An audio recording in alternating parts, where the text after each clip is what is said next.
mañana, el secretario de Seguridad y Protección Ciudadana, Alfonso Durazo, informó que en números absolutos durante abril hubo 2.950 homicidios dolosos, 50 menos que en marzo, cuando hubo 3.000. La cifra registrada en marzo frenó el llamado punto de inflexión definido por Durazo como una ruptura de la tendencia histórica del crecimiento en el registro de homicidios. Esto porque entre diciembre de 2019 y febrero del 2020, los homicidios dolosos bajaron 1%, pero en marzo las cifras volvieron a subir. Pero en abril nuevamente bajaron. Hubo 1,6% menos asesinatos que en marzo. En cuanto a los feminicidios, el funcionario informó que bajaron 10% el último mes. También el robo de vehículos en transporte público, a transeúnte, a casa-habitación, a negocios, a transportistas y a ganado. En general, los robos cayeron 33% y los secuestros 14%. ¿La reducción es producto natural del confinamiento o es el primer paso de una exitosa estrategia contra la inseguridad? Lisa, ¿cómo ves estas cifras? Si bien presentan una reducción, ¿tú crees que es una reducción suficiente de acuerdo a la pandemia y, pues, no sé, el aislamiento social que estamos teniendo? ¿O, no sé, es algo como insuficiente? ¿Cómo lo podemos entender? Yo creo que es bien importante decir que no es un sinónimo la desaceleración del crecimiento de un fenómeno a la reducción del fenómeno mismo, ni en números absolutos ni en números ponderados. Entonces hay una manera tramposa en la que se nos presentan las cifras y no es algo exclusivo de este gobierno. Prácticamente todos los sexenios y a nivel municipal y estatal y federal todo el mundo ha tenido la tentación de hacerlo, porque evidentemente con la estadística se puede probar lo que uno quiera probar. En México Unido contra la Delincuencia nos dimos a la tarea de analizar la presentación que hizo hoy el secretario Durazo y intentar verificar si lo que estaba ahí realmente se sostenía en sí mismo o si podía estar sujeto a distintas interpretaciones por el manejo de estas estadísticas. Entonces, la primera cosa que vimos es que el hecho de que siempre presenten la entrada al gobierno como una línea vertical que separa dos épocas, digamos, la época anterior a la 4T y la época de la 4T, y que a partir de ahí se estén midiendo los decrecimientos o los supuestos puntos de inflexión, es un poco tramposo porque quien sepa estadística sabe que la curva se puede suavizar a partir de cualquier punto, pero que además, si uno realmente quisiera mostrar tendencias, tendría que colocar esa línea en el punto más alto de la gráfica, que sucede antes de que tome posesión la llamada cuarta transformación, y empieza a bajar a partir de entonces durante el segundo semestre de 2018, algo que no puede atribuírsele ni al cambio de gobierno ni a la estrategia del nuevo gobierno. Entonces ahí hay una cosa que es importante decir. Ahora, sí hay que reconocerle a este gobierno, y lo hemos hecho en muchísimas mesas ya que hemos hablado sobre este tema, la desaceleración del crecimiento. Entonces los homicidios siguen creciendo, pero crecen más lento. Y ahí yo les traía un par de cifras bien interesantes, porque si bien la nota lo que nos ilustra son las comparaciones entre mes y mes, es decir, entre marzo y abril con los números que acaba de sacar el secretariado, creo que es interesante poder comparar los meses que estamos comparando de 2020 contra su equivalente de 2019 y los agregados, primer cuatrimestre de 2019 contra primer cuatrimestre de 2020, para saber si realmente estamos mejor o peor. Y ahí las cifras, no por carpetas de investigación abiertas, sino por número de víctimas, no son tan alentadoras. Entonces te voy a poner nada más 3 ejemplos para que circunscribamos la discusión. En términos de homicidio doloso y feminicidio, estamos viendo que en el agregado de mes con mes al primer cuatrimestre comparado con el año anterior, traemos 35% más de víctimas absolutas de homicidio doloso y feminicidio en total, y que de estas el incremento mayor se da en el segmento mujeres, cosa que es muy preocupante porque ahí el incremento es del 46% contra el incremento de 33% en los varones, ¿no?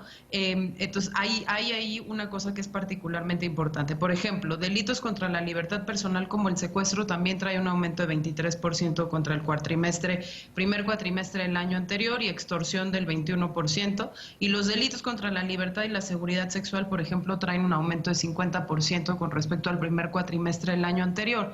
Lo mismo sucede si uno va estado por estado, porque también el secretario Durazo decía ahí, bueno, que salían los casos de Guanajuato, los casos de Colima, pero cuando uno analiza un poquito mejor los fenómenos se da cuenta que aparecen en otros estados. Ya habíamos hablado en este espacio de Sonora, pero el tema de Chihuahua, la Ciudad de México, Nuevo León, etcétera, dependiendo el tipo de delito.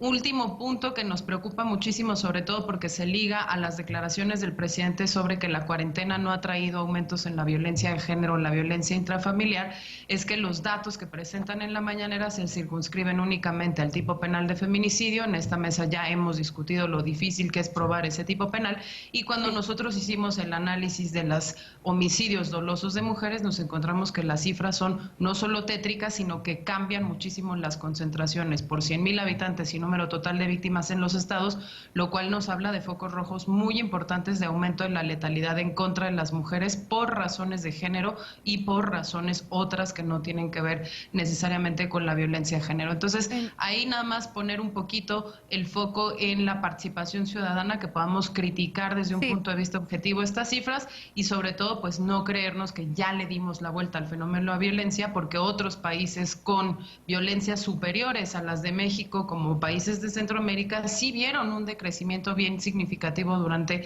el periodo de confinamiento, cosa que en México no ha sucedido. Ahí, por ejemplo, con estas cifras que nos presentas, Lisa, pues realmente nos dejas con otro escenario. Dolores, tú desde el ámbito de la investigación, ¿cómo podemos entonces entender que hoy salgan a celebrar estas pequeñas cifras cuando Lisa nos está diciendo que comparadas con otros periodos del año anterior son completamente, no sé, insuficientes?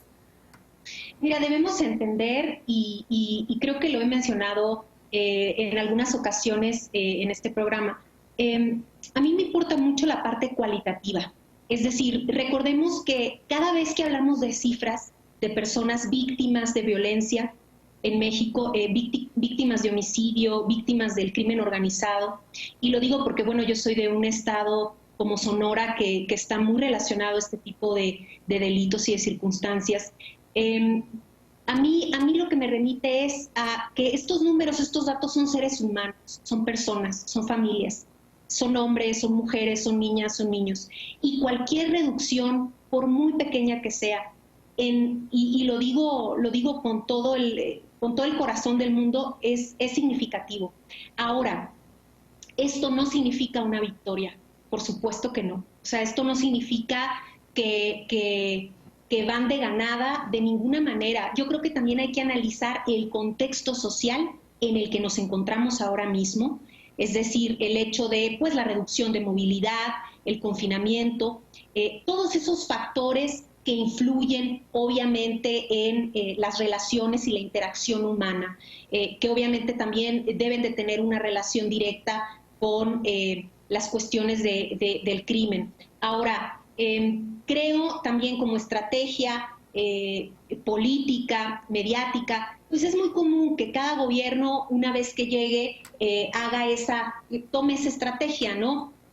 De decir, bueno, nos comparamos, como decía Lisa, ¿no? Nos comparamos desde ahora, ¿no? Y desechamos un poco el resto. Yo creo que en este caso, como les digo, mi postura es muy clara. A mí me importan las vidas humanas, a mí me importan los seres humanos y cada una cuenta.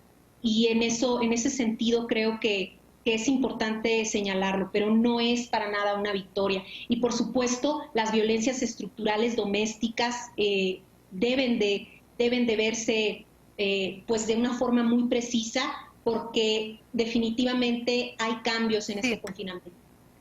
Alfredo, ¿cómo lo viste tú, esta declaración del secretario Durazo? Pues creo que Elisa lo ha explicado de forma muy clara. Siempre es una forma muy tramposa muchas veces de presentar la información, porque apenas se estaba dando en la mañanera, ya empezaban en muchos lugares a replicar que hubo una disminución entre abril y marzo, ¿no? Cuando no siquiera se puede comparar porque abril tiene un día menos que marzo, ¿no? Si comparáramos abril con marzo, ya la cosa cambia bastante, porque el promedio diario de homicidios fue de 97%, de 97 homicidios por día en marzo y 98 en abril. Entonces, aparte un 8% de incremento con el abril de 2019, ¿no? Lo correcto creo que sería ubicarnos en algo que hoy publica, por ejemplo, Animal Político, de la pluma de Arturo Ángel, que es lo que se disminuyó, o hay que ligarlo definitivamente a la pandemia, son el 30% de las denuncias en prácticamente todo el país, con excepción de Veracruz, donde aumentaron. Y es lógico, todo esto por las restricciones, o sea, que la gente no está denunciando por las restricciones y las medidas de confinamiento de la pandemia, ¿no? Bueno, una vez dicho esto, otra vez esta mañanera con las Fuerzas Armadas, y hay que decirlo, ahí con el que le dicen secretario de Seguridad Pública, Alfonso Durazo, hablándonos de cuentos y no de rendición de cuentas.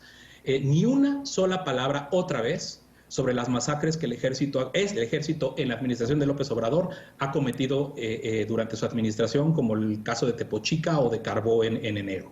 Muchísimo menos nos presentaron el nuevo índice de letalidad. O sea, no hay, desde que nos presentaron ese índice cuchareado de la semana del Culiacanazo del 15 de octubre, no corrigieron y no nos están hablando de su índice de letalidad. Y esto es importante porque hoy se presentan las Fuerzas Armadas, los representantes de las Fuerzas Armadas y el disquesecretario de Seguridad Pública en la mañanera, una semana después de que se emitió este acuerdo que desatiende claramente la obligación que tiene México de acatar los principios del derecho interamericano para el uso extraordinario de las Fuerzas Armadas, que no es ni regulado, ni fiscalizado, ni subordinado al poder civil, ni complementario, como tendría que serlo, y desde luego están ahí, sí, y es un buen ejemplo de cómo no tienen ninguna intención de fiscalizarse las Fuerzas Armadas.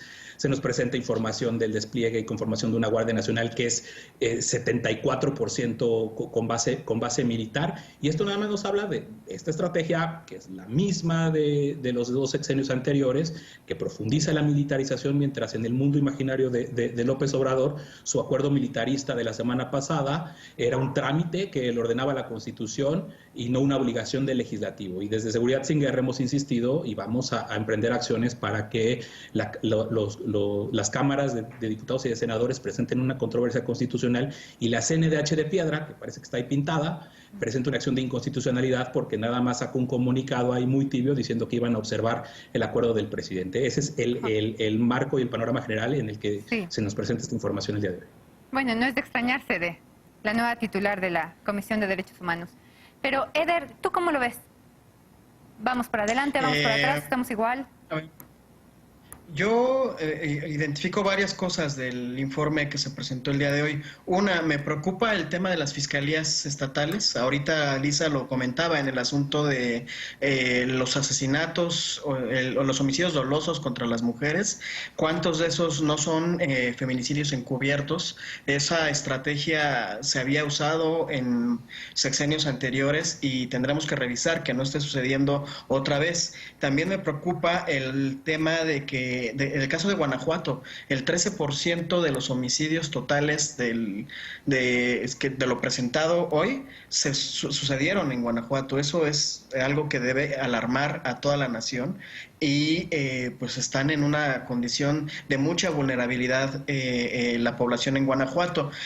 Creo sigue siendo el gran pendiente de la 4T, sigue siendo el tema de seguridad, sigue habiendo muchos temas que en cuestión de seguridad se tienen que resolver, pero hay algo, y ahorita lo que mencionaba Lecona, sobre la integración de la Guardia Nacional, algo que a mí me llamó mucho la atención para bien. Originalmente los elementos de la Guardia Nacional, más bien de las Fuerzas Armadas que integraban la Guardia Nacional, eran alrededor de 16,000. Ahora son 1,920 de Sedena y 225 de Semar. El resto, los otros 15,000, son ya jóvenes de nuevo ingreso que no vienen de las Fuerzas Armadas. Está presentando, hoy se presentó, hoy lo presentaron ahí en el informe de Guardia Nacional. Tengo que interrumpir porque es una imprecisión que sí es importantísimo que tengas tú claro. Creo que estás confundiendo el despliegue de estas 21,000 elementos. Creo que del año pasado para acá estaban apoyando a la Guardia Nacional desde sus instituciones, o sea, desde la Marina y desde el Ejército. No es que los 16,000, más de 16,000 que eran que apoyaban a Guardia Nacional para la seguridad, hoy se sustituyeron por 15,000 jóvenes de nuevo ingreso en Guardia Nacional. O sea, es que les pusieron la camiseta de Guardia Nacional, entonces ya son parte de la Guardia Nacional, o sea, su reclutamiento se concluyó, pero la base, Eder, es de 7 elementos de cada 10 igual que la provenientes de las Fuerzas igual Armadas. que la Policía Federal, cuando se creó la Policía Federal preventiva, eran personas de exmilitares también. O sea, el tema aquí es en el proceso de civilidad, de pasarlos de capacitarlos para hacer las labores de seguridad pública, se está llevando a cabo este proceso de desmilitarización. Ahora el ejercicio que se tiene que llevar a cabo siendo reclutados por el ejército territorial, el despliegue territorial para que poco a poco, en 4 años ya, salgan las Fuerzas Armadas de territorio nacional y sea la Guardia Nacional quien se haga cargo de todo el ejercicio de seguridad pública. A mí la verdad es que nunca me va a ser suficiente el informe en seguridad mientras siga habiendo este clima tan fuerte de asesinatos y de peligrosidad para toda la población. Sigue siendo uno de los asuntos pendientes. Creo que el gobierno federal no lo elude, pero me preocupa mucho el papel que están jugando las fiscalías estatales en el asunto de cómo están recogiendo los datos para informar en los gabinetes de seguridad pública. Pues tenemos ya que hacer un corte. Ana, rapidísimo, es que sí es importante para que la gente pueda consultar. El informe que se presentó hoy, o sea, no nos podemos ir nada más con la lámina y que menciona Eder y decir que ya son nuevos integrantes. No. Están todos los elementos, hasta los nuevos, hasta los que no pertenecen a Marina y Ejército, siendo reclutados por las propias Fuerzas Armadas. La base de la Guardia Nacional es militar. Es y las nóminas no existe la Guardia Nacional. Las nóminas están, de hecho, vamos a ponerle atención a los requisitos que nos está señalando Alfredo, pero pues en este momento nos tenemos que ir ya a un corte. Las nuevas políticas para las plantas generadoras de energías renovables ponen en riesgo inversiones millonarias o ponen orden a contratos opacos. Regresamos a Punto Contrapunto.